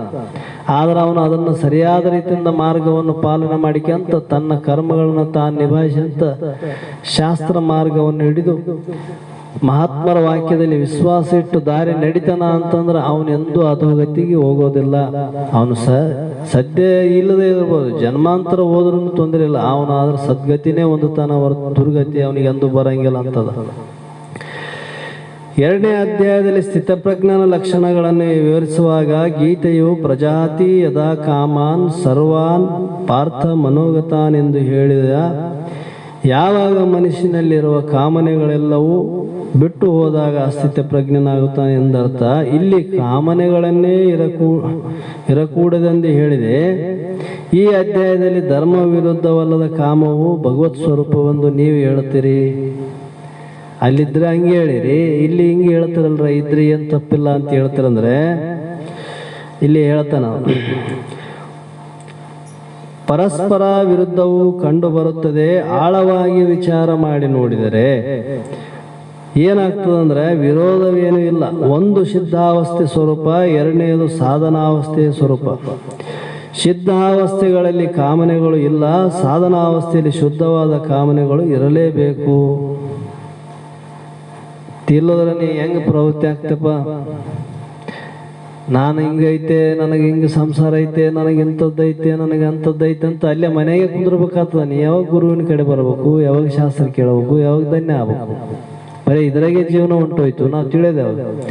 ಅಲ್ಲಿ ಇಚ್ಛೆ ಬೇಕು, ಇಲ್ಲ ಅಂತಿಲ್ಲ. ಕಾಮನೆ ಐತೆ, ಇಚ್ಛೆ ಐತೆ, ಅದಕ್ಕೆ ಇಲ್ಲಿಗೆ ಬಂದೀವಿ ನಾವು ಎಲ್ಲರೂ ಬಹಳ ಮಂದಿ ನಾವು ಸಂಸಾರಿಸ್ತ್ರೇ ಇದ್ದೇವೆ ಇದ್ರಾಗ. ಮತ್ತೆ ಇದು ಆಗಂಗಿಲ್ಲ ಅಂತ ಗೊತ್ತಿದ್ದ ಮೇಲೆ ಅವ್ರ ಗುರುಗಳು ನಮ್ಗೆ ಯಾಕೆ ಉಪದೇಶ ಮಾಡಕ್ ಗೊತ್ತಿದ್ರು, ನಿಮ್ಗೆ ಆಗಂಗಿಲ್ಲ ತಮ್ಮ, ನೀವು ಯಾಕೆ ಬಂದಿರಿ ಹೋಗ್ರಂತಿದ್ರು ನಮ್ಗೆ ಅವತ್ತೇ. ಇಲ್ಲ ತಮ್ಮ ನಿಮ್ಗೆ ಆಗ್ತದ ಅಂತ ಹೇಳ್ಯಾರ. ಯಾಕೆ ನಮ್ಗೆ ಇಚ್ಛೆ ಅದ, ಮೋಕ್ಷ ಪಡಿಬೇಕಂತ ಇಚ್ಛೆ ಅದ. ಆದ್ರೆ ಅದು ಪ್ರತಿಬಂಧಕ ಇತ್ತು ಅಂದ್ರೆ ಅದು ನಿನಗೆ ದುಃಖ ಕೊಡ್ತದ. ಪ್ರತಿಬಂಧಕ ಇಲ್ಲದಂಗೆ ನಿನಗೆ ಸಹಜವಾಗಿ ಸರಳವಾಗಿತ್ತಂದ್ರೆ ಅದ್ಯಾಕೆ ನಿನಗೆ ದುಃಖ ಕೊಡ್ತದ? ನೀನ್ ತಿಳ್ಕೊಂಡಿದ್ದೆ ಅದು ಇದ್ರೆ ನನಗೆ ದುಃಖ ಕೊಡ್ತದ ಅಂತ. ಹಿಂಗೆ ಹೇಳ್ತಾರ ಅವ್ರು ಮಹಾತ್ಮರು. ದುಷ್ಟ ಕಾಮನೆಗಳು ಗೆಲ್ಲುವುದಕ್ಕಾಗಿ ಶುದ್ಧ ಕಾಮನೆಗಳು ಆಶ್ರಯ ಬೇಕು. ಶುದ್ಧ ಕಾಮನೆಗಳು ಆಶ್ರಯದಿಂದ ದುಷ್ಟ ಕಾಮನೆಗಳು ಗೆದ್ದಂತೆ. ದುಷ್ಟ ಕಾಮನೆಗಳು ಅಂದ್ರೆ ಅನೀತಿ ಮಾರ್ಗವನ್ನು ನಾವು ಗೆಲ್ಲಬೇಕಾಗಿತ್ತಂದ್ರೆ ಅಲ್ಲಿ ನೀತಿ ಮಾರ್ಗವನ್ನು ನಾವು ಅವಲಂಬಿಸಲೇಬೇಕು. ಒಳ್ಳೆ ಮಾರ್ಗಕ್ಕೆ ನಾವು ಹೋಗ್ಬೇಕಾದ್ರೆ ಕೆಟ್ಟ ದಾರಿ ನಾವು ಬಿಡ್ಲೇಬೇಕು. ಮತ್ತೆ ಇವು ಆಶ್ರಯ ಕೊಟ್ಟವು, ಏನು ಕೆಡಿಸವು? ಆಶ್ರಯನ ಕೊಟ್ಟವಲ್ಲ. ಅದ್ರಂಗ ನೀನು ಒಳ್ಳೆ ಮಾರ್ಗಕ್ಕೆ ನೀವು ಹೊಂಟಿದ್ದೆ ಅಂದಮೇಲೆ ನಿನಗೆ ಅದು ಪ್ರತಿಬಂಧಕ್ಕೆ ಇಲ್ಲದಂಗೆ ಓದ್ತದಂದ್ರೆ ಅದು ಯಾಕೆ ನಿನಗೆ ದುಃಖ ಕೊಡ್ತದ? ಅದೇನು ತೊಂದರೆ ಇಲ್ಲ ಅಂತ ಹೇಳ್ತಾನೆ. ಹೀಗೆ ಹೇಳಿ ಯಚೈವ ಸಾತ್ವಿಕ ಭಾವ ರಾಜಸ್ತಮಾಶ್ವಚಯೇ ಮತ್ತ ಏವತಿ ತಾನ ವಿದ್ದಿನಂ ತೋಹಂ ತೇಷುತು ಮಹೇ ಅಂತ ಹೇಳ್ತಾನೆ. ಸಾತ್ವಿಕವು, ರಾಜಸವು, ತಾಮಸವು ಆದ ಯಾವ ಯಾವ ಭಾಗಗಳಿರುವವೋ ಅವು ನನ್ನಿಂದಲೇ ಉಂಟಾದವೆಂದು ತಿಳಿ. ನಾನು ಅವುಗಳಲ್ಲಿ ಇರುವುದಿಲ್ಲ, ಅವು ನನ್ನಲ್ಲಿರುತ್ತವೆ. ಮೈ ಅಂದ್ರೆ ನನ್ನಿಂದನೇ ಉಂಟಾಗ್ಯಾವ, ಆದ್ರೆ ನಾನು ಅದರಾಗಿಲ್ಲ. ಯಾವುದು? ಸತ್ವಗುಣ, ರಜೋಗುಣ, ತಮೋಗುಣ ನನ್ನಿಂದನೇ ತೋರ್ತಾವ, ಆದ್ರೆ ನಾನು ಅದ್ರಾಗ ಇಲ್ಲ ಅಂತ ಹೇಳ್ತಾನೆ. ಹೆಂಗಂದ್ರೆ ಯಾವ ಯಾವ ವಸ್ತುಗಳು ಇರೋದೆಂಬುದನ್ನು ಕೋಟಿ ಜನ್ಮಗಳಾದರೂ ಸಾಲುವುದಿಲ್ಲ. ಅದು ಇದು ಎಂದು ಒಂದೊಂದನ್ನು ಹೇಳುವುದಕ್ಕಿಂತಲೂ ಸಮಸ್ತ ಪದಾರ್ಥಗಳಿಗೆ ಪರಮಾತ್ಮನೇ ಸಾರಭೂತನು. ಆ ಸಮಸ್ತ ಆಭರಣಗಳಿಗೆ ಬಂಗಾರವೇ ಸಾರಭೂತವಾದದ್ದು ಎಂದು ತಿಳಿಯಬೇಕು ಅಂದ್ರೆ ಅವರು. ಆಭರಣಗಳು ಎಲ್ಲಿದೆ ಅಂದಮೇಲೆ ಬಂಗಾರ ಐತೆ ಇಲ್ಲ ಪೂರ್ಣ, ಅದಕ್ಕೆ ಆಧಾರ ಬಂಗಾರ ಐತೆ. ಆಭರಣ ಅನ್ನೋದು ಹೆಸರು ಬಂದದ ಅಷ್ಟೇ. ಅದು ಒಂದು ಆಕಾರ ನಾಮರೂಪದಿಂದ ಒಂದು ಹೆಸರು ಕೊಟ್ಟಿವಿ ನಾವು. ಆಭರಣ, ಜುಮ್ಕೆ, ಬೆಂಡಲಿ, ಅವು ಏನೇನೋ ಹೆಸರಿಟ್ಟಿವಿ. ಮತ್ತೆ ಮೂಲ ಆಧಾರ ಏನದು? ಬಂಗಾರನೇ ಆಧಾರ. ಅದರಂಗ ಈ ಜಗತ್ತಿಗೆ, ಸಕಲ ಜೀವಿಗಳಿಗೆ ಪರಮಾತ್ಮನೇ ಆಧಾರ ಇದಲ್ಲ. ಈ ನಾಮರೂಪ ಅನ್ನುವಂಥದ್ದು ಹೆಸರು ಬಂದವ ಅಷ್ಟೇ, ಆಧಾರ ಏನು? ಪರಮಾತ್ಮನೇ ಇದನ್ನು ನೋಡು ಅಂತ ಹೇಳ್ತಾನೆ. ಹೀಗೆ ಅವು ಪರಮಾತ್ಮನಿಗಿಂತ ಭಿನ್ನವಾದವುಗಳು ಅಲ್ಲವೆಂದು ಸ್ಪಷ್ಟವಾಗುತ್ತದೆ. ಪರಮಾತ್ಮನಿಗಿಂತ ಭಿನ್ನ ಪದಾರ್ಥಗಳು ಇಲ್ಲವೇ ಇಲ್ಲವೆಂದು ಸತ್ಯವಾಗಿದ್ದರೂ ಉಪಾಸಕರು ಉಪಾಸನೆಯ ಸೌಲಭ್ಯಕ್ಕಾಗಿ ಮೊದಲನೇ ಉತ್ತಮವಾದ ಪದಾರ್ಥವನ್ನು ಪರಮಾತ್ಮನನ್ನು ನೋಡುತ್ತಾ ಬಂದರೆ ಅಂತಃಕರಣ ಶುದ್ಧಿಯಾಗಿರುತ್ತದೆ ಅಂದ್ರು ಅವರು. ಉಪಾಸನೆ ಅಂದರೆ ಇದು ಇಂದ ಹೇಳ್ಯಾರ ನಿಜಗೊಂಡ್ರು ನೀತಿಯಲ್ಲಿ. ತಾನು ತನ್ನ ತನು ಗುಣ ಕರ್ಮ ಆವಳಿಗಳು ಭೋಗ ಸಂತಾನಗಳು ಎಲ್ಲವೂ ಸ್ವಾನುರಾಗದಿಂದ ಶಂಭುಲಿಂಗವೆಂದರಿದು ಸಾನುರಾಗದಿಂದ ಶಂಭುಲಿಂಗವೆಂದು ಅರಿದು ಅಭಿಮಾನಿಸದಿರುವುದೇ ಮುಕ್ತಿಯ ನೀವ ಭಕ್ತಿ ಕಾಂಡ ಅಂದ್ರು ಅವರು ನಿಜಗೊಂಡ್ರು. ತಾನು ತನ್ನ ತಾನಂದ್ರೆ ಜೀವಾತ್ಮ, ಮತ್ತೆ ಹಸು ಅಂದ್ರೆ ಪ್ರಾಣ ಮೊದಲು ಮಾಡಿಕೊಂಡು ಅಹಂಕಾರ ಪರ್ಯಂತರ ತೋರುವ ಶರೀರ ಇಂದ್ರಿಯಗಳು ಇವೆಲ್ಲವೂ ಮತ್ತು ಭೋಗ ಏನು ಭೋಗದಲ್ಲಿ ಪ್ರಾಪ್ತಿಯಾಗಿವೆ ಅನೇಕ ಎಲ್ಲ ವಸ್ತುಗಳು ಮೊದಲು ಮಾಡಿಕೊಂಡು ಸ್ತ್ರೀ ಪುತ್ರ ಮೊದಲು ಮಾಡಿಕೊಂಡು ಇವೆಲ್ಲವೂ ಪರಮಾತ್ಮನ ಸ್ವರೂಪನೇ, ಪರಮಾತ್ಮನಿಂದನೇ ಬಂದಿದ್ದು ಅಂತ ತಿಳಿದೋದು ಇದು ಭಕ್ತಿ ಅಂದ್ರೆ ಅವರು. ಈ ಭಕ್ತಿ ಶುದ್ಧವಾಗಿತ್ತು ಅಂದ್ರೆ ಅಲ್ಲಿ ಅಂತಃಕರಣ ಶುದ್ಧ ಇರ್ತದೆ. ಶುದ್ಧ ಅಂತಃಕರಣದಲ್ಲಿ ಪರಮಾತ್ಮನ ಸಾಕ್ಷಾತ್ಕಾರ ಆಗ್ತದೆ ಅನ್ನೋದು ಕೇಳ್ಯಾರ ಅವರು. ಅಲ್ಲಿ ಭೇದ ಅಂತ ಮಾಡ್ಕೊಂತ ಹೋದ್ರೆ ಅದು ಭಕ್ತಿನ ಸ್ಥಿರ ನಿಲ್ಲೋದಿಲ್ಲ ಅಂತ ಉಪಾಸಕರಿಗೆ ಹೇಳ್ಯಾರ. ಹೀಗೆ ಅಂತಃಕರಣ ಶುದ್ಧಿಯಾಗಿ ಎಲ್ಲವೂ ಪರಮಾತ್ಮನೆಂದು ಅನುಭವವಾಗುತ್ತದೆ. ರಾಮನು ರಾವಣನು ಇಬ್ಬರು ಪರಮಾತ್ಮನ ಸ್ವರೂಪರೇ. ಪರಮಾತ್ಮನನ್ನು ನೋಡುವುದು ಕಷ್ಟ, ರಾಮನಲ್ಲಿ ಪರಮಾತ್ಮನನ್ನು ನೋಡುವುದು ಸುಲಭ. ಸಿದ್ಧ ಅವಸ್ಥೆಯಲ್ಲಿ ರಾವಣ ಇಬ್ಬರು ಒಂದೇ ಒಳ್ಳೆಯದು. ಪರಮಾತ್ಮನ ಸ್ವರೂಪ ಕೆಟ್ಟದ್ದು, ಅವನಿಗಿಂತ ಬೇರೆ ಎಂಬುದು ತತ್ವಜ್ಞಾನವಾಗಲಾರದು. ಅದು ಉಪಾಧಿಯ ದೃಷ್ಟಿ. ನಮ್ಮ ದೃಷ್ಟಿಯ ಅಧಿಷ್ಠಾನದವರೆಗೆ ಹೋದರೆ ಅದು ಒಳ್ಳೆಯದು ಅಂತ ಹೇಳ್ತಾನೆ. ಉಪಾಧಿಯಿಂದ ನೋಡಿದಾಗ ಭಿನ್ನ ಭಿನ್ನ ಕಾಣ್ತಾವ ನಮಗೆ, ಬೇರೆ ಬೇರೆ ಶರೀರ ದೃಷ್ಟಿಯಿಂದ ನೋಡಿದಾಗ. ಆದರೆ ಒಳಗಿರುವ ಅಂತಃಕರಣ ದೃಷ್ಟಿಯಿಂದ, ಚೇತನ ದೃಷ್ಟಿಯಿಂದ ನೋಡಿದಾಗ ಒಂದೇ ವಸ್ತು ಐತೆ ಅಂತ ಹೇಳ್ತಾನೆ. ಹೀಗೆ ಹೇಳಿ ರಾಜಸ ತಾಮಸಿಕ ಗುಣಗಳಲ್ಲಿ ಪರಮಾತ್ಮನು ವ್ಯಾಪಕನಾದಂತೆ ತೋರಿದರೂ ಅವುಗಳು ಗುಣ ಧರ್ಮಗಳು ಸೋಂಕು ಅವನಿಗಿರುವುದಿಲ್ಲ, ಅವು ಪರಮಾತ್ಮನಲ್ಲಿಲ್ಲ. ಆದುದರಿಂದ ಅವುಗಳ ಬಿಟ್ಟರೂ ಪರಮಾತ್ಮನನ್ನು ಬಿಡಬಾರದು ಅಂತ ಹೇಳ್ತಾನೆ. ಅವುಗಳನ್ನು ಹಿಡಿದುಕೊಂಡರೂ ಪರಮಾತ್ಮನ ಹಿಡಿದಂತಾಗುವುದಿಲ್ಲ. ಅಂದರೆ ಪರಮಾತ್ಮನ ಹಿಡಿದರೆ 100ರಲ್ಲಿ 10 ಅಂತರ್ಭೂತವಾಗಿರುವಂತೆ ಇವು ಸಹ ಕೈ ಸೇರುತ್ತವೆ ಎಂಬುದೇ ಇಲ್ಲಿ ಮುಖ್ಯ ಅಭಿಪ್ರಾಯವಾಗಿದೆ ಅಂತ ಹೇಳ್ತಾನೆ. ಒಂದನ್ನ ನೀ ಬುಡಕ್ಕೆ ಹಿಡಿಯಕ್ಕೆ ಹೋಗಿ ಇನ್ನೊಂದನ್ನು ನೀ ಕಳ್ಕೋಬೇಡ. ಮೂಲವಾದಂಥ ಪರಮಾತ್ಮನ ಹಿಡಿದು ಅಂದ್ರೆ ಎಲ್ಲವೂ ಅದರಾಗ ಅಂತರ್ಭೂತವಾಗಿರುತ್ತವೆ ಅಂತ ನಿನ್ನೆನೆ ಹೇಳಿಕೆ ಅಂತ ಬಂದರೆ ಈ ವಿಷಯವನ್ನು ಈ ರೀತಿಯಿಂದ ತಿಳ್ಕ ಅವೆಲ್ಲವೂ ನನ್ನ ಆಧಾರದಲ್ಲಿ ತೋರಿ ನನ್ನಲ್ಲೇ ಲಯ ಆಗ್ತಾವ. ಆದರೂ ಅವ್ರ ಗುಣ ಸಂಬಂಧ ನನಗಿಲ್ಲ ಅರ್ಜುನ ಅಂತ ಹೇಳ್ತಾನ. ತ್ರಿಗುಣಾತ್ಮಕ ಸತ್ವ ರಜ ತಾಮಸ ಗುಣಗಳು ಇವು ಪ್ರಕೃತಿಯ ಗುಣಗಳು. ಪ್ರಕೃತಿಯಿಂದ ಹುಟ್ಟಿದಂಥ ಗುಣಗಳು ಇವೆಲ್ಲರಿಗೆ ಅನುಭವ, ಯಾರಿಗೆ ಅನುಭವ ಇಲ್ಲ ಅಂತಲ್ಲ. ಆದ್ರೆ ಅದನ್ನ ಸಮಯ ಸಂದರ್ಭ ಅನುಸಾರವಾಗಿ ವಿಚಾರ ಮಾಡಬೇಕಾಗ್ತದ. ಹೇಳೋದು ಬಹಳ ಸುಲಭ ಆಗ್ತದ, ಬಂದಾಗ ನಮಗಿಂತ ಗುಣ ಬಂದವಂತ ನಮ್ಗೆ ನಾವು ತಿಳ್ಕೊಬೇಕಾದ್ರೆ ಅದು ಬಹಳ ಕಠಿಣ ಆಗ್ತದ. ಸತ್ವಗುಣ ಇದ್ದಾಗ ಮನುಷ್ಯ ಬಹಳ ವಿನಯ, ಏನಪ್ಪಾ ಅಂದ್ರೆ ಬಹಳ ಒಂದು ಆತ್ಮೀಯತೆ, ವಿಶೇಷವಾದಂಥ ಭಕ್ತಿ ಮತ್ತು ಒಂದು ಸತ್ಸಂಗದ ವಿಚಾರ, ಸಾಧು ಸತ್ಪುರುಷರ ಸೇವೆ, ಈ ಗುಣ ಉದಯ ಆದಾಗ ಮನುಷ್ಯ ಹಂಗೆ ಮಾಡ್ತಿರ್ತಾನೆ ನೋಡು. ಏನಪ್ಪ ಇವನು ಎಂದು ಮಠಕ್ಕೆ ಬರ್ಲಾರ್ದ ಇವತ್ತು ಬಂದಾನ ನೋಡು, ಆ ಗುಣ ಹುಟ್ಟ್ಯದ ಬಂದಾನ. ಎಂದೂ ಗುರುಗಳು ಸೇವೆ ಮಾಡ್ಲಾರ್ದವನು ಇವತ್ತೇನಪ್ಪ ಸೇವೆ ಮಾಡಕ್ ಕುಂತಾನ ನೋಡು ಅಂತಿರ್ತೀವಿ ನೋಡು ಕೆಲವೊಬ್ಬರಿಗೆ. ಮತ್ತೆ ಆ ಗುಣ ಬಂದಕ್ಕೆ ಮಾಡಕೈತಾನ, ಅದು ಮಾಡಿಸ್ತದ ಹಂಗೆ ಕೆಲಸ. ಮತ್ತೇನು ಇನ್ನೊಬ್ರು ಅಂತಿರ್ತಾರೆ ರಾಜಸ ಗುಣ ತಾಮಸ ಗುಣ ಅಂತ.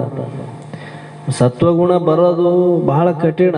ಅದು ಒಂದು ಸತತವಾದಂಥ ಪ್ರಯತ್ನ, ಪೂರ್ವದಲ್ಲಿ ತಾವು ಮಾಡಿದಂಥ ಉತ್ತಮ ಸಂಸ್ಕಾರ. ಸಂಸ್ಕಾರಕ್ಕೆ ಅನುಗುಣವಾಗಿ ಅದರ ಪ್ರಭಾವ ಭಾಳ ಇರ್ತದ.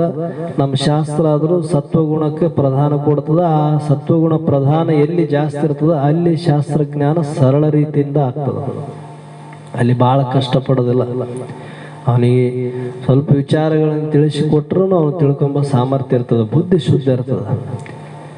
ರಜಗುಣದಲ್ಲಿ ಏನಪ್ಪಾ ಅಂದ್ರೆ ಇಲ್ಲಿ ಕುಂತಾಗಷ್ಟೇ ಕೇಳ್ದಂಗೆ ಆಗ್ತದ. ಬಾಗಿಲು ತೆರೆದು ಹೊರಗೆ ಹೋದ್ವಿ ಅಂದ್ರೆ ಅದು ಆ ಕಡೆ ನಾ ಈ ಕಡೆ, ಮತ್ತೆ ಏನೋ ಜಳ ಆಗಿರ್ತದ. ಯಾಕೆ ಚಂಚಲ ಭಾಳ ಇರ್ತದ ಅಲ್ಲಿ.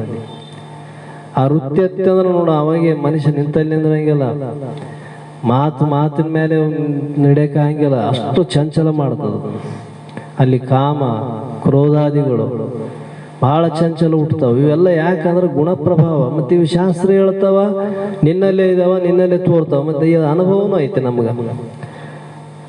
ಆದ್ರೆ ಬುದ್ಧಿವಂತ ಮನುಷ್ಯ ಅದನ್ನ ವಿವೇಕಶಾಲಿ ಅಂತ ಗುಣಗಳನ್ನ ಕಾಲಿಲೆ ಒಳಗೆ ಮೆಟ್ಟಿ ತನ್ನ ಸತ್ವಗುಣ ಪ್ರದಾನ ಮಾಡ್ತಾನ. ಅವನಿಗೆ ಅಷ್ಟು ಸಾಮರ್ಥ್ಯ ಇರ್ತದ. ಯಾಕಂದ್ರೆ ಶಾಸ್ತ್ರದ ಬಲ ಇರ್ತದಲ್ಲಿ. ಆ ಶಾಸ್ತ್ರವನ್ನು ಸರಿಯಾದ ರೀತಿಯಿಂದ ಉಪಯೋಗ ಮಾಡಿಕೊಂಡಿರ್ತಾನ. ಅದಕ್ಕೆ ಅವನಿಗೆ ಆ ಬಲ ಬಂದಿರ್ತದ. ಆ ಬಲದಿಂದ ಅಂಥ ಗುಣಗಳನ್ನು ಮೆಟ್ಟಿ ಮೇಲೆ ನಿಂದಿರ್ತಾನ ಸತ್ವಗುಣದಲ್ಲಿ. ಯಾಕಂದ್ರೆ ವೃತ್ತಿಯನ್ನು ಕೆಡಿಸೆಂಬ ಪ್ರಯತ್ನ ಮಾಡಂಗಿಲ್ಲ. ಅವನಿಗೆ ಗೊತ್ತದ ಇದು ಸತ್ವಗುಣ ಇತ್ತು ಅಂದ್ರೆ ಈ ಕೆಲಸ ಆಗ್ತದ, ರಜೋಗುಣ ಇತ್ತು ಅಂದ್ರೆ ಈ ಕೆಲಸ ಆಗ್ತದ, ತಾಮಸ ಗುಣ ಇದ್ದು ಅಂದ್ರೆ ಈ ಕೆಲಸ ಆಗ್ತಾವ. ಇವು ಎಲ್ಲರಲ್ಲಿ ಪ್ರತಿಯಲ್ಲಿ ತೋರ್ತಾವ, ಹೋಗ್ತಾವ, ಬರ್ತಾವ. ಅವೇನು ಇದ್ದು ಹಿಂಗೆ ಇರಂಗಿಲ್ಲ, ಅವು ಬದಲಾವಣೆ ಆಕ್ಯಂತಿರ್ತಾವ. ಅದ್ರ ಸ್ವಭಾವ ಅದ.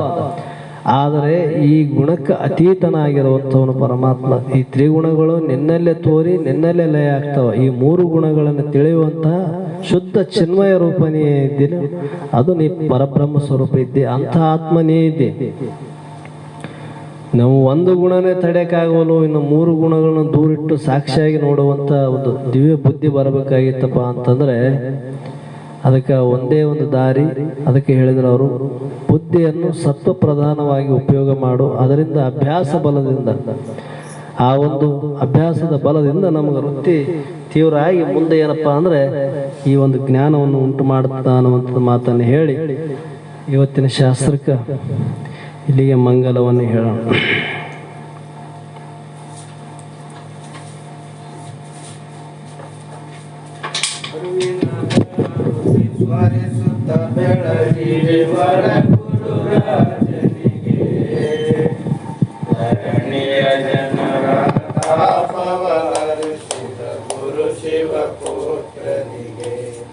ನಿತ್ಯ ನಿರಂಜನ ನಿರುಪಮನಾದ ದ್ವೈತಾಚಾರ್ಯರಿಗೆ